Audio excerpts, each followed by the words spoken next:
maintenant expliquer une notion très compliquée, les grandeurs directement proportionnelles, la règle de 3 en somme. C'est surtout Julien Boucher, Zacharia, Alexandra, Atina, mais même Ernest, qui ont un petit peu de mal à comprendre cette matière. Pour vous expliquer ce que sont deux grandeurs proportionnelles, il faut bien imaginer deux grandeurs. Si l'une des deux grandeurs augmente et que l'autre augmente aussi, nous avons affaire à des grandeurs proportionnelles. Inversement, si nous avons deux grandeurs, l'une qui diminue et si l'autre diminue aussi, nous avons aussi affaire à des grandeurs proportionnelles. C'est très fréquent, c'est le cas dans les échelles. Si la distance sur le plan augmente, la distance dans la réalité augmentera aussi. Dans la vitesse, si la distance diminue, la durée diminuera aussi. C'est aussi le cas dans les recettes. Si nous sommes 4 à manger un poulet, il faudra 2 poulets pour 8 personnes. Les deux grandeurs augmentent ou diminuent simultanément. Pourquoi est-ce que ça s'appelle aussi une règle de 3 ? Généralement parce que dans une règle de 3, nous avons 3 données chiffrées. Pour ça, je vous ai montré un petit problème ici, que vous connaissez probablement, même s'il a été un petit peu modifié. Nous avons une construction de 204 briques qui vient d'être construite.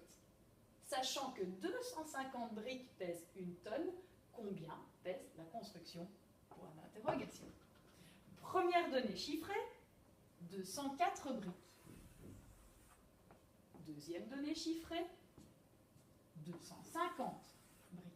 Troisième donnée chiffrée, 1 tonne.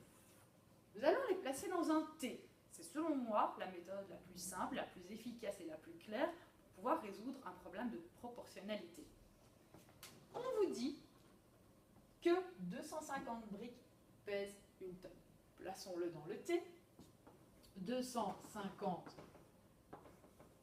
briques pèsent 1 tonne. Ici, nous avons la masse. La question est un petit peu plus haut dans l'énoncé. On vous demande le poids de 204 briques. Comme vous pouvez le constater, on ne s'est pas passé de 250 à 204 en un bond, en une étape. Il va falloir effectuer une étape intermédiaire, une petite escale. Petit truc, petit conseil supplémentaire, n'hésitez pas à changer les unités, à convertir les unités au sein même de votre énoncé.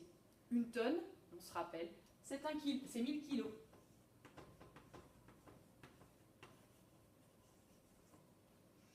Reste à trouver maintenant l'étape intermédiaire.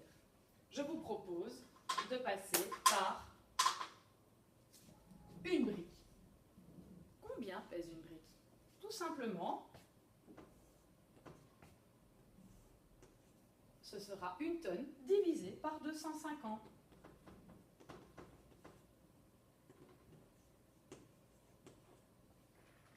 Une tonne, on la convertit en 1000 kilos. 1000 kilos divisé en 250, 4 kilos. Reste maintenant à effectuer la dernière opération. Pour passer de 1 brique à 204, on va multiplier par 204 et effectuer la même opération à droite. 4 kg fois 204, 816 kg.